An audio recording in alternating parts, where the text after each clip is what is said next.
guys, tukod. So ganun talaga, pagod. Ultimo yung sasakyan din guys tumitirik. Bisikleta pa kaya.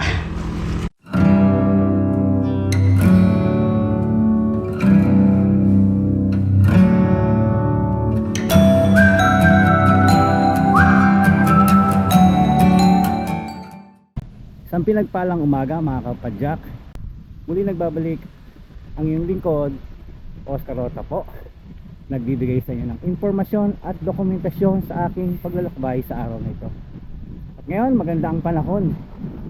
Tayo ay subukan nating umakyat sa Sungay. Matagal-tagal na rin ako hindi nakakapasyal ng Sungay. Siguro mahigit na yata 2 taon. Kaya maganda naman ang panahon. Subukan nating umakyat ulit. Balikan natin ang hirap na dinadanas sa pag-akyat sa Sungay. So, samahan niyo ako sa aking paglalakbay sa araw na ito. Ilang araw ulan ang ulan. Ngayon lang yata magandang panahon, pero hindi natin masasabi yan dahil anytime, any moment maganda yung panahon, biglang uulan. Okay, so medyo tanghali na rin. Time check 8:50. Maganda naman yung panahon. Kahit na umulan mamaya, okay lang. At matagal-tagal na rin tayong hindi nakaakyat sa Sungay. Yun. So huling ride ko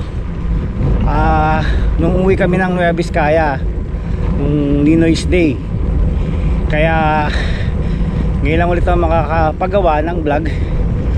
So ayos, kahit na hindi tayo mag-explore ngayon. Pero siyempre pag nagkaroon tayo ng mahabang pagkakataon, gusto ko pa rin puntahan yung Pagsanhan or Cabinti Falls. Sayang at limited lang yung time natin. Sayang nung bakasyon hindi ko rin na ihabol. Ang naihabol ko doon ay yung 3 falls sa Cabinti. So kung nakikita niyo yung mga nakaraang video ko, check nyo yun. Napakaganda mga bossing. Okay, bidal-bidal.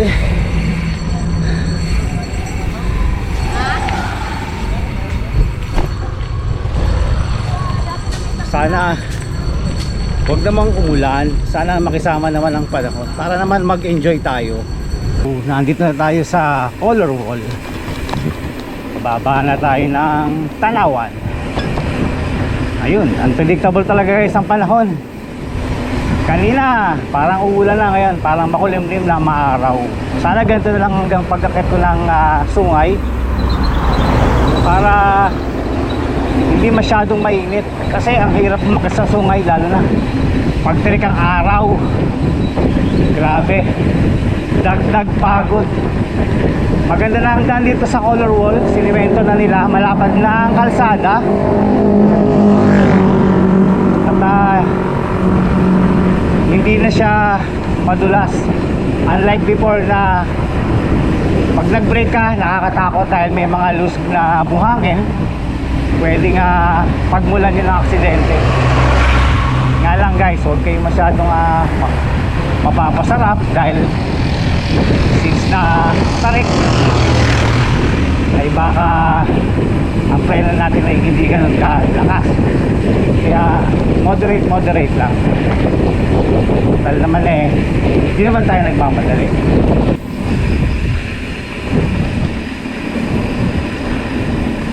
Dahan-dahan lang. Mahirap nang sumemplang.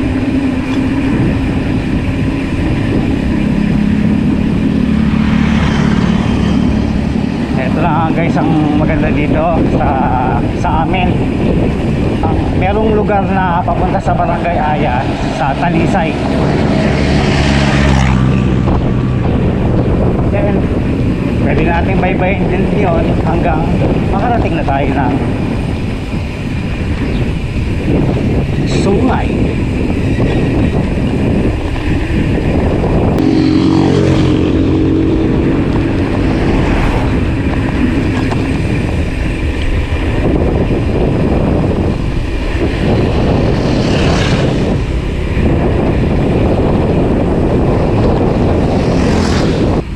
Okay, so ginagawa ulit para ang kalsada dito.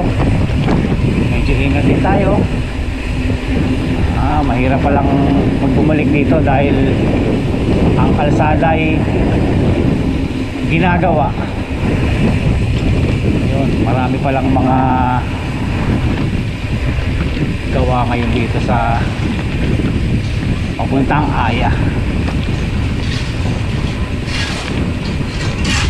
Morning. Ayun, medyo madulas ang pababa. Ingat tayo guys. Yan, pababa na to. Tapos ilang minuto lang nasa Aya na ako. Then mga 30 minutes mag-start na akong makyat ng Sungay. Yahoo. Sungay Road sa Talisay to Tagaytay. And then siguro simula 13 kilometers yun, nasa uphill. Kaya siguro mga 12 nasa Tagaytay na tayo. Makauwi tayo ng mga 1:32. Depende rin sa pahinga natin. Tamang pacing lang. Huwag nating tayo magmadali dahil hindi nakaka-cause ng accident sa pagmamadali mo. Minsan, siyempre two-wheel lang tayo at the same time madali tayong ma-aksidente. Actually guys, ang pagbabike talaga kailangan talagang ingat ka dahil anytime pwede tayo masagi. Okay? Lalo dito sa Pilipinas, hindi masyadong binibigyan pansin ng mga cyclists.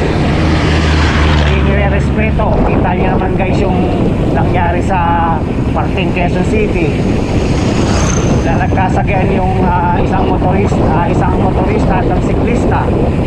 Dahil unang-una, yan ang problema sa atin.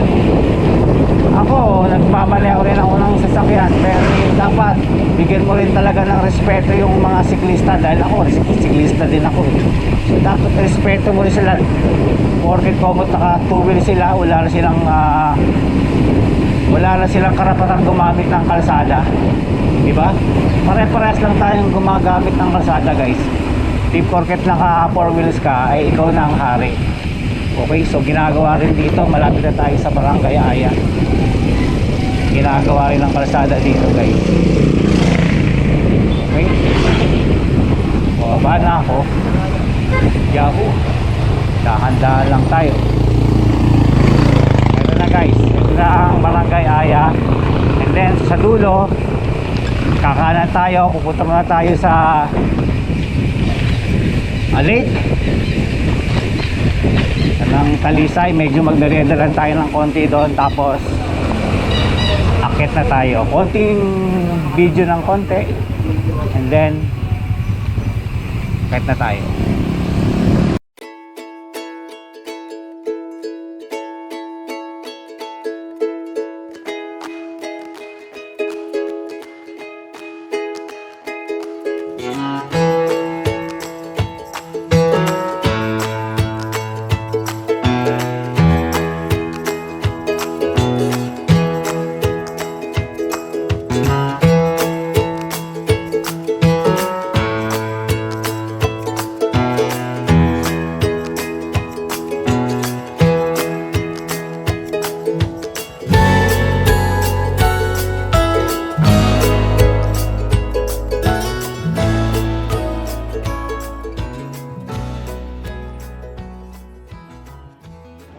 So ito na yung akit na ng Tagaytay. Ito na yung Sungay. Start ka dito sa Barangay Banga. Then daan-daan lang, konting motivation lang. Pag hindi kaya pahinga, hindi naman to karera, so wag nating, kung kaya nating i-push yung katawan natin, okay lang.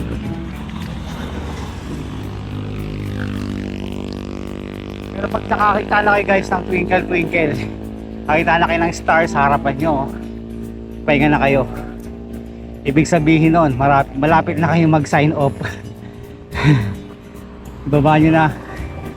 Kasi kumbaga yun lang yung warning ng katawan natin, off. babagsakan na. Pahinga mo na yan. Okay. So, katuwa naman dito. Akit ka pala ng Tagaytay. May mga tricyclist na nagsasabing sasakay na lang daw. So, tayo naman tamang padyakan lang. Tamang pidalan lang tayo para makarating tayo sa Tagaytay. Ako, konti lang to. Akala ko mawawala yung init, pero guys, mainit pala. So sana makabili man lang tayo ng yelo.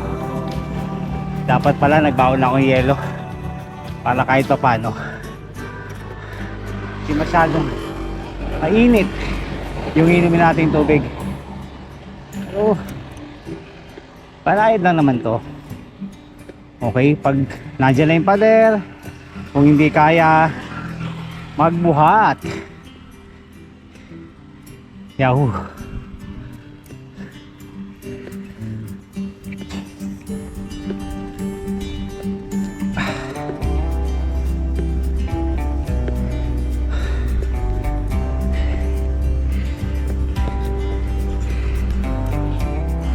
Guys, tukod. So, ganun talaga. Pagod. Ultimo yung sasakyan din guys tumitirik.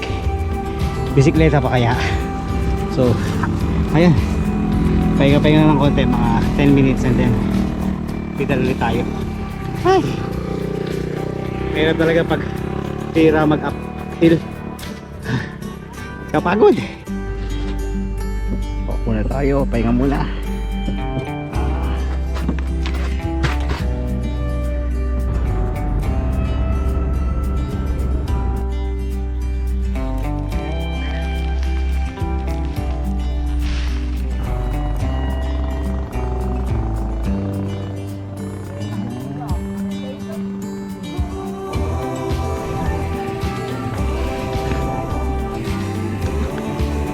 Okay, may recovery.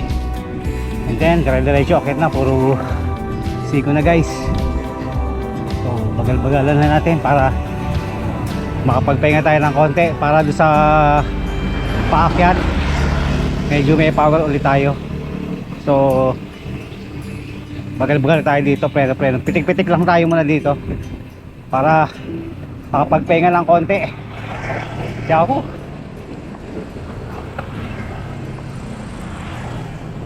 Ako limlim na mainit guys. So, medyo at least kahit pa paano mahangin na.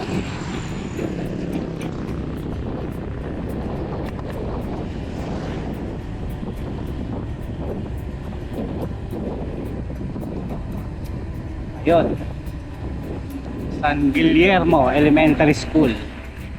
So 10 km pa yung Tagaytay City, pero hindi naman tayo, hanggang Sungay lang tayo. Ito na guys, konti na lang, 30 minutes pa to 45 minutes na tayo sa taas. Tsaga-tsaga lang. Wala akong warmer, init. Ayan, so daan-daan lang, daan-daan lang. Ang init. Alas 12 na guys.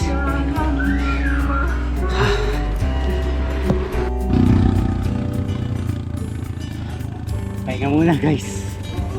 So, konti na lang, tsaga-tsaga lang, nakakakita tayo sa Tagaytay. Yahoo! Pagod.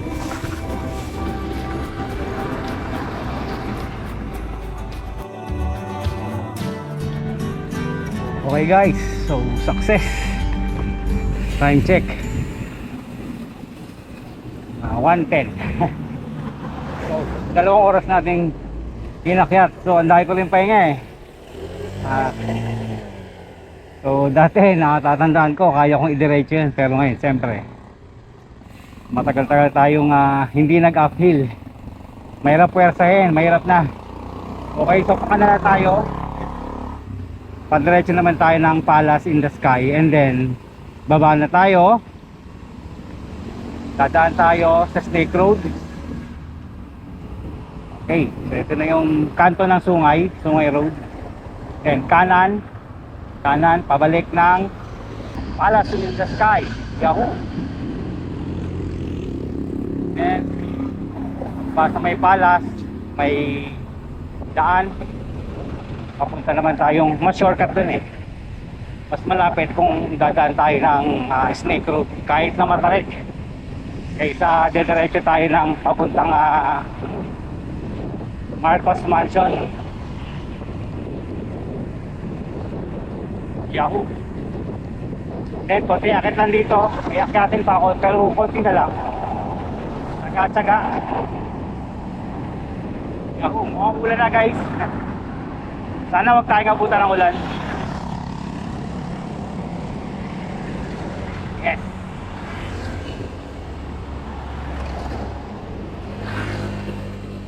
Okay, so para lang elementaryan ng Sungay. So itong part na to, Sungay pa rin to. Sungay Tagaytay.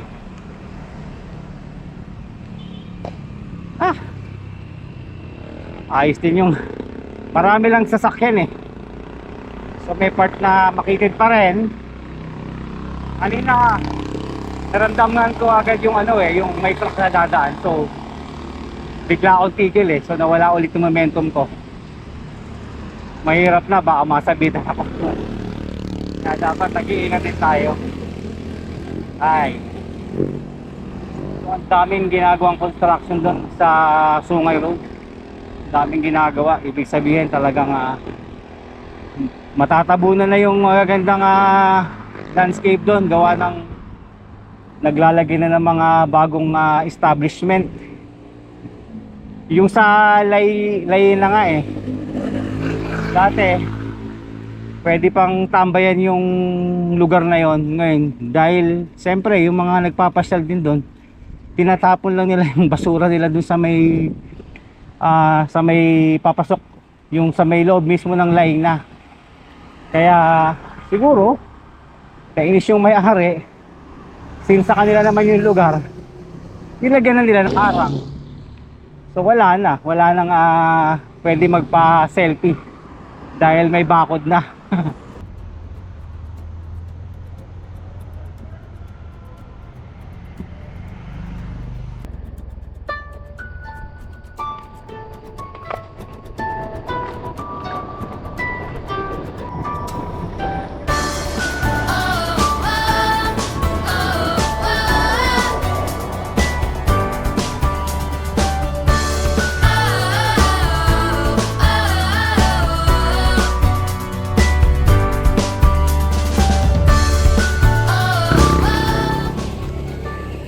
Okay guys, so nandito na tayo sa Barangay Dapdap West.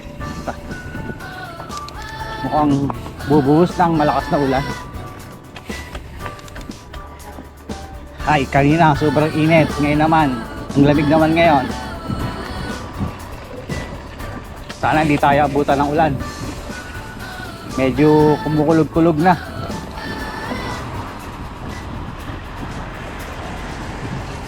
Yahoo!